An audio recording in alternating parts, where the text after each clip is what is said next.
Olá, no nosso encontro aqui do estúdio da TV Câmara e também para a Rádio Câmara no YouTube, nós vamos discutir hoje um pouco de matéria constitucional e aproveitar, lógico, a falta de informação daqueles que não se ateiam, não estudam no dia a dia e por isso não conhecem os meandros, por exemplo, de algumas normas, alguns preceitos constitucionais, para nos ajudar nessa missão pública de aproveitar, inclusive, o ambiente eleitoral para discutir essas questões e ajudar você nessa orientação. Está conosco o procurador jurídico, professor de Direito Constitucional da Instituição Toledo de Ensino, AIT, em Bauru, José Roberto Anselmo. Ele é autor, em segunda edição, acaba de lançar a atualização do Direito Constitucional, exatamente a matéria que nos traz até hoje aqui em verde e amarelo. Muito obrigado.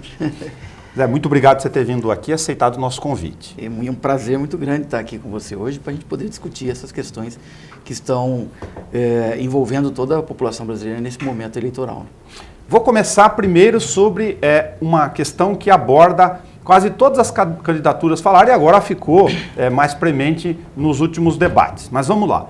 Quais são as regras hoje no diploma legal da Carta de 88, consolidada aqui na Constituição que está conosco, que você aborda nesse livro, para a eventual elaboração ou criação de uma nova Assembleia Constituinte? Perfeitamente. A Constituição Federal, ela tem mecanismos dentro dela que podem alterar o texto constitucional, quer dizer, podem fazer com que haja modificação do texto constitucional, que é o que a gente costuma chamar de poder constituinte derivado. O poder constituinte que faz a Constituição é o poder constituinte originário. E ele sempre vem na esteira de algum acontecimento importante, alguma modificação social muito relevante, e quando ele acontece, determinadas pessoas passam a ser imbuídas, atribuída a competência para essas pessoas, para que elas possam redigir uma nova Constituição. Nós, desde 1824, quando foi a primeira Constituição brasileira imperial, nós já tivemos a Constituição de 1891, a Constituição de 1934, a Constituição de 1937, a Constituição de 1946, a de 67, o Ato Institucional número 1, que se aproximou muito de uma Constituição, e a Constituição agora de 1988. Todas essas Constituições sempre foram feitas na esteira de algum acontecimento anterior a elas. Por exemplo, a independência do Brasil em 1824, depois, posteriormente, a queda do Império e a criação do Estado Brasileiro Federal, e assim por diante. A de 88, ela vem na esteira do término do período militar, Então havia uma ânsia muito grande de se criar uma nova Constituição, porque a Constituição de 67, que havia sido outorgada pelos militares, ela já não atendia mais a questão democrática no país. Então nós criamos essa Constituição, e essas Constituições são feitas geralmente quando eu tenho esses fatos históricos que modificam muito a situação social no país. Nada impede de que nesse momento agora, que a gente não tenha assim, um fato muito relevante, a não ser evidentemente uma necessidade premente de se alterar a ordem constitucional, que seja feita uma nova Constituição. Essa nova Constituição, evidentemente, ela vai ser feita, e se for feita, há necessidade de se convocar uma constituinte, seja com pessoas determinadas para fazer aquela Constituição, ou até mesmo com o próprio corpo do Congresso Nacional, como foi o caso da Constituição de 1988, em que o próprio Congresso Nacional era também o detentor do poder constituinte. E aí, então, nós teríamos a elaboração de uma nova Constituição. No caso das novas Constituições, elas não têm limites. Elas respeitam, na verdade, um poder que é autônomo e ilimitado. Portanto, nem sempre o que a gente tem na Constituição anterior vai se repetir na nova Constituição. Mas é possível, sim, que, dada a ordem constitucional vigente, que o novo presidente da República que a gente vai estar escolhendo agora, neste momento, que ele possa, as duas versões que mais surgiram aí de opiniões ao longo do caminho, independentemente das candidaturas. Aqui não vamos tratar do conteúdo em si. De que o novo presidente da República, ou a nova presidente da República, respeitando a candidatura feminina, que ele possa constituir um grupo de notáveis ou de alguns especialistas para elaborar uma minuta a ser apresentada. Sim, a gente já teve uma experiência igual a essa, que foi a primeira Constituição de 1824, onde se constituiu um grupo de notáveis para criar a Constituição de 1824. Porém, depois, com o desenrolar dos trabalhos, Dom Pedro I resolveu ele mesmo fazer a Constituição Federal de 1824, quer dizer, a Constituição Imperial de 1824. Mas nada impede que a gente, de repente, crie esse grupo de notáveis. O que vai faltar, especificamente nesse grupo de notáveis, é que eles não vão estar legitimados pela vontade popular. A questão é política. Questão política, porque, na verdade, quando eu incumbo determinadas pessoas de criar a Constituição, essas pessoas não passaram pelo crivo da escolha da população e quase sempre não vai representar a vontade geral.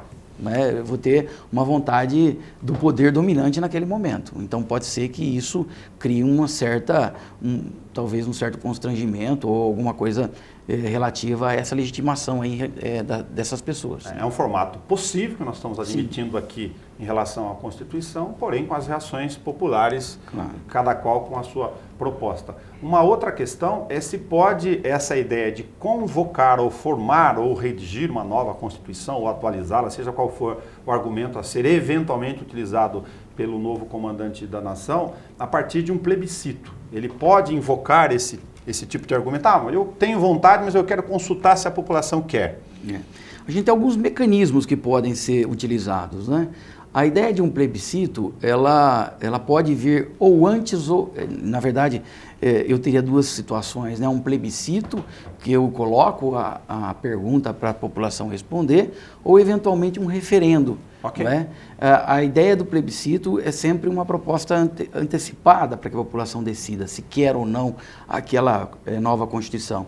E a possibilidade de um referendo, nós teríamos a elaboração de uma Constituição e depois a aprovação popular por meio de um referendo. O que a gente chama na doutrina de Constituição cesarista ou cesarina, né, porque ela passa pela aprovação posterior, né, da população.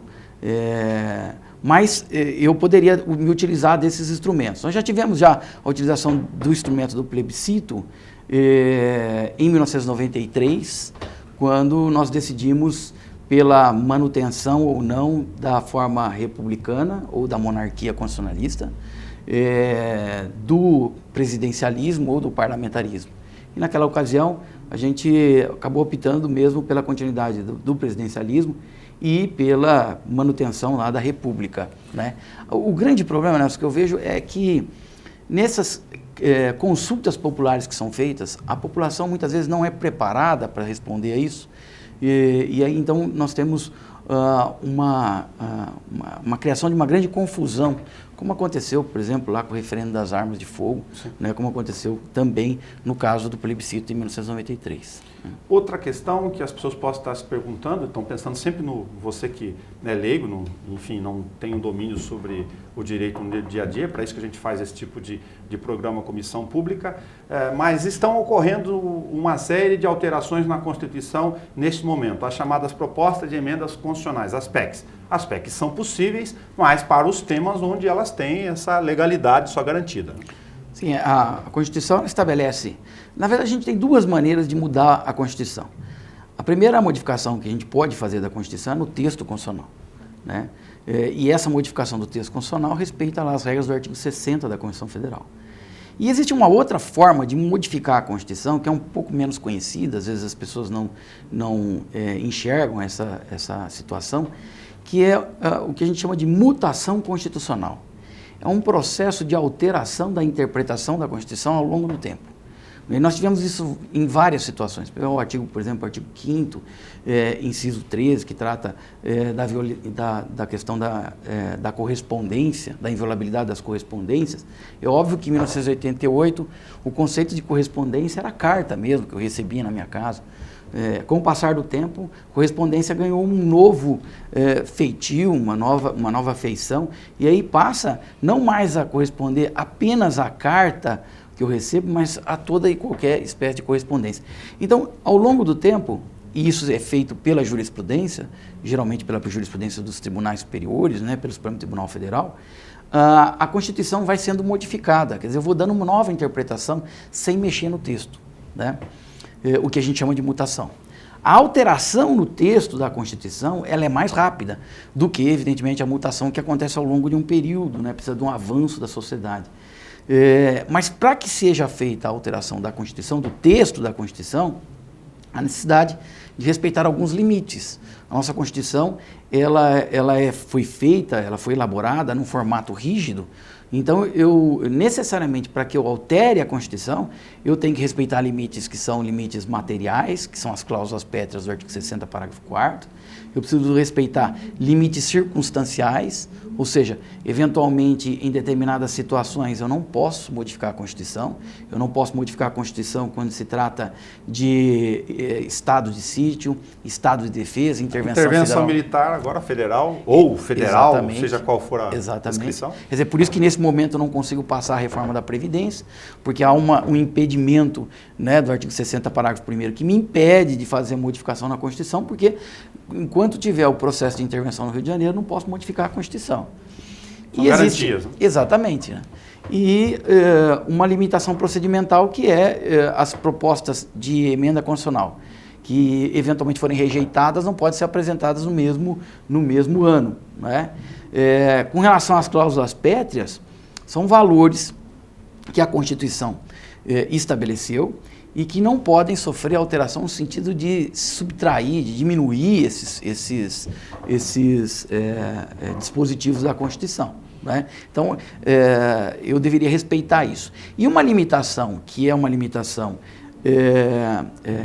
como é que a gente poderia dizer? Uma limitação que eu chego à conclusão de que ela exista, né?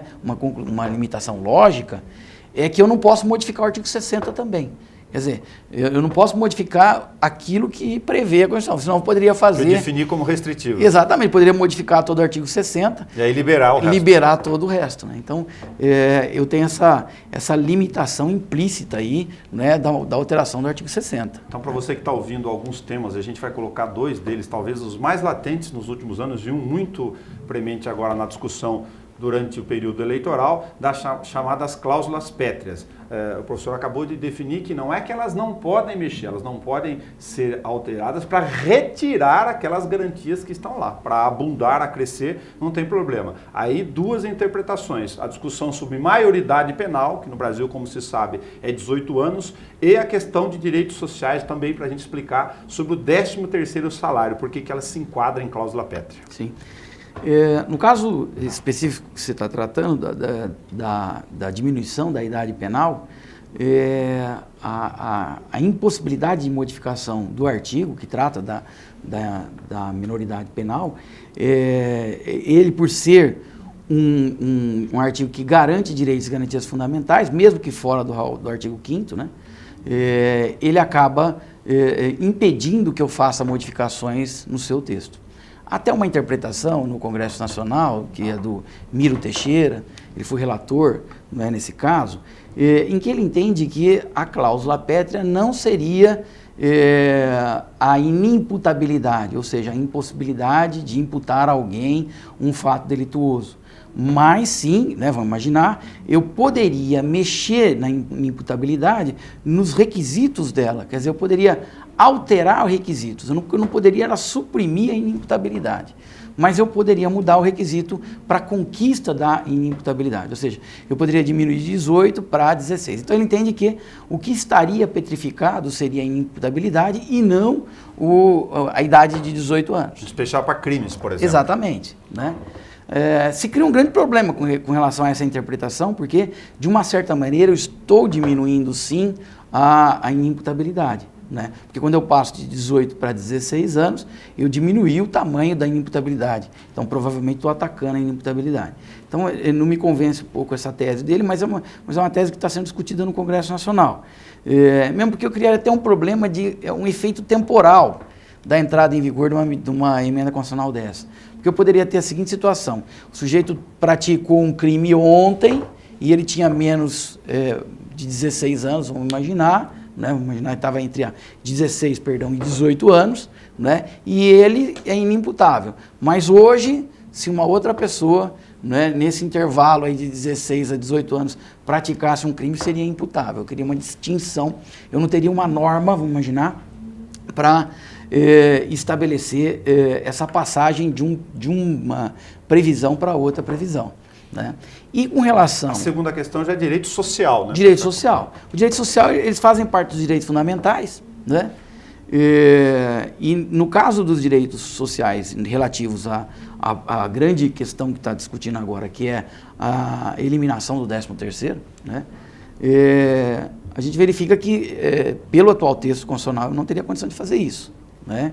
Eu não posso simplesmente ir e falar assim, olha, eu vou propor uma emenda constitucional e retirar o 13º salário, porque isso significaria um retrocesso. Então, eu não tenho como fazer isso nesse momento, a não ser que, eventualmente, por conta de uma nova Constituinte. Mas aí aparece uma outra questão, que é a teoria do retrocesso social. Não posso retroceder. Mesmo que eu crie uma nova Constituição, alguns preceitos anteriores da Constituição devem permanecer, né? Então, não poderia imaginar que uma nova Constituição, ao invés de ampliar o rol de direitos, ela viesse para diminuir, né? Porque isso, na verdade, seria imaginar que a sociedade retrocedeu nesse aspecto, né? Então, acho que é pouco provável se tratar de questões numa nova Constituinte que diminuam esses direitos.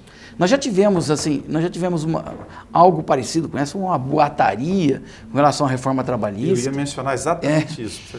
Que argumento seria... Agora a gente sabe que foi uma mentira, uma desinformação total. Exatamente. A ideia de que a reforma trabalhista ia acabar com o 13º salário, férias. Eu não teria como fazer isso. Os direitos que estão previstos na Constituição, eles não podem ser desregulamentados, vamos imaginar, né? Não poderiam sofrer essa modificação, muito menos uma emenda constitucional atingiria eles, né? Então foi uma boataria na época, até para esclarecer, né, as pessoas que a gente conhecia e tal. Olha, isso é praticamente impossível de se realizar, né? Mesmo porque há um autor alemão chamado Hans Kelsen, né? Ele trata do poder constituinte, sempre que se vai elaborar uma nova Constituição, de uma maneira muito interessante, porque o Hans Kelsen, ele estabeleceu na sua Teoria Pura do Direito, né, que é um livro que ele acabou escrevendo para explicar que o direito era uma teoria, que ele era, na verdade, uma ciência, né, então ele precisava explicar de forma mais clara para as pessoas. Ele cria uma coisa chamada norma hipotética fundamental. A norma hipotética fundamental nada mais é do que o senso que as pessoas têm do que é direito e do que é errado, né? Então, em determinados momentos, a sociedade ela possui um senso coletivo dos seus anseios, do que elas efetivamente querem. Isso é uma norma que ele disse que é uma norma que eu suponho a existência dela. Ela não é posta, quer dizer, ela não está escrita, mas eu imagino que ela exista na cabeça, ou no consenso social das pessoas, né? E aí um exemplo bem claro para a gente entender isso, a norma hipotética fundamental de 1988 não trouxe para o texto constitucional nenhuma disposição que envolvia corrupção, né? Eu pego o texto constitucional de 88, eu tenho pouquíssimas referências a atos de improbidade ou coisa parecida, mesmo assim, foram inseridos posteriormente. O texto original não trazia isso. A Lei de Ação Civil Pública é de 92. Exato. E por que não traziam de forma mais clara essas previsões relativas a essa situação de corrupção? Porque até então, a população sabia que a corrupção existia, mas ela não tinha certeza. Falava, olha, existe, mas a gente não foi afetado a isso ainda. Então, ou não sabe, não tem prova. Ou não tinha prova, né? Falava assim, o governo militar, ele foi corrupto. Não dá para saber, provavelmente sim, né? Provavelmente tem acontecido atos de corrupção. Só que esses atos de corrupção nunca apareciam. Isso não despertava no coletivo social a ideia de que na Constituição teria que entrar aquilo. Então não era uma norma hipotética fundamental. Quer dizer, não era algo que estava pairando sobre a cabeça das pessoas. Hoje, a norma hipotética fundamental talvez seja modificada. Porque hoje, quais são as principais necessidades da população? Segurança, em primeiro lugar, né? A gente vê aí a resposta da sociedade em vários aspectos, né? Inclusive no eleitoral, a questão da segurança, a questão do combate à corrupção, né? A questão, e aí vem, né, do direito penal do inimigo, quer dizer, eu tenho que punir exemplarmente as pessoas que cometem crime. Então, provavelmente, um novo texto constitucional, isso faria parte das normas constitucionais. Quer dizer, quando a gente vai fazer essa nova Constituição, tem que fazer, olha, não podemos esquecer, temos que ser rígidos com a questão da corrupção. Então, vamos pôr lá. Nós temos que ser rígidos com isso ou com aquilo. Então, essa norma hipotética fundamental, ela é o retrato, na verdade, do pensamento coletivo e vem para dentro do texto constitucional. Não me parece que esse seja a norma hipotética fundamental, acabar com o 13º, né? Pelo menos as pessoas não estão assim, queremos acabar com o 13º, façam uma nova Constituição. Muito pelo contrário, né? Se de repente os constituintes fossem se reunir para fazer uma Constituição, a primeira coisa, não acabem com o 13º, não é verdade? Ou não acabe, exatamente, porque despertou o efeito contrário, né? E não a ideia de que de repente a gente teria que acabar com direitos sociais, isso não é verdadeiro. É muito bom para a gente conversar sobre isso, porque a gente vai entendendo a questão de hermenêutica, etimologia e também do senso, do espírito da questão da carta, para entender como ela pode, um mesmo tema, derivar para um caminho ou para outra na interpretação. O José Roberto Poncelmo conversa conosco aqui na segunda edição, atualizada, lógico, do Direito Constitucional, ele que é professor de Direito Constitucional na Instituição Toledo de Ensino, AIT, aqui de Bauru. E já que a gente está gravando aqui exatamente nos 30 anos da Constituição, feitos agora, daí é lembrar da questão da necessidade de regulamentação de uma série de artigos e preceitos que estão lá e que ainda não estão definidos. Infelizmente, a Constituição, quando ela foi elaborada, ela traz dentro do seu texto uma série de normas que devem ser elaboradas para ser efetivado o texto dela. Infelizmente, o Congresso Nacional, nesses anos todos, né, nesses 30 anos de Constituição, não conseguiu criar regras, criar leis para completar o conteúdo da Constituição. Então, existem muitos dispositivos que estão até hoje sem regulamentação. Só para citar um exemplo, né, eu costumo dar esse, que é o do artigo lá, 153 da Constituição, inciso 7, que é o imposto sobre grandes fortunas. Não é? Eu tenho a previsão do imposto sobre grandes fortunas dentro da Constituição Federal, não é? E diz assim que fica criado o imposto sobre grandes fortunas que será regulamentado por lei complementar. Essa lei complementar nunca foi feita até hoje. Eu não sei se é por falta de critério, de repente, para saber o que seria uma grande fortuna, né? Porque de repente ter uma fazenda é grande fortuna, ou mas se você tem duas fazendas, então nós precisamos aumentar isso. Não, duas fazendas não é grande fortuna, mas se tem outras que tem 3, 4, vamos imaginar, né? Estou dando o exemplo de um bem, ou falta de vontade mesmo. O que é que nós vamos definir o que é grandes fortunas? Como até hoje não foi definido, faz 30 anos que eu tenho um imposto criado dentro da Constituição que nunca foi cobrado um centavo dele. E esse dinheiro poderia ter sido usado, de repente, para satisfazer a necessidade da população.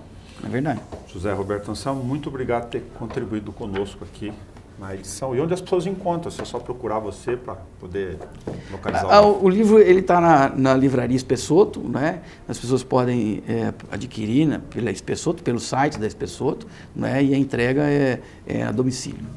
Muito obrigado por ter colaborado conosco. Muito obrigado, eu que agradeço.